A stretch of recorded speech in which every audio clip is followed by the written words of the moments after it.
Nema sada prekršaja. Lopta u prazan prostor.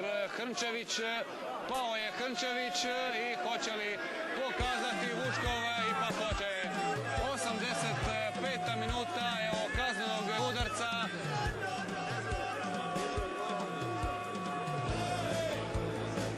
Kazneni udarac za Osijek, teško je reći iz ovog našeg komentatorskog mjesta, jer mi se nalazimo gotovo 65-70 metara od vratiju Vladimira Kneževića. Pogledao je Vučkov prema pokrenom arbitru Damiru Wolfu i odmah rukom pokazao na bijelu točku. Nisam vidio koji igrač je bio u duelu pored Hrnčevića, čini mi se Neven Ercegović, bilo kako bilo. Valentin Babić, kapetan gostiju, oči u oči sa Fabijanom Kneževićem. Babić i snimljeno Knežević.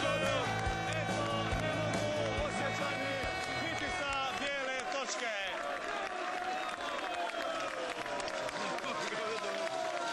Ništa od, dakle, pogotka. Kako sada oduševljenje, prava ludnica ovdje na tribinama u Unešiću.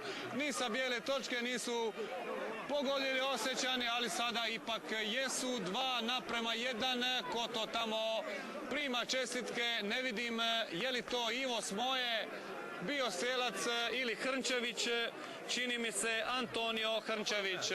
86. minuta.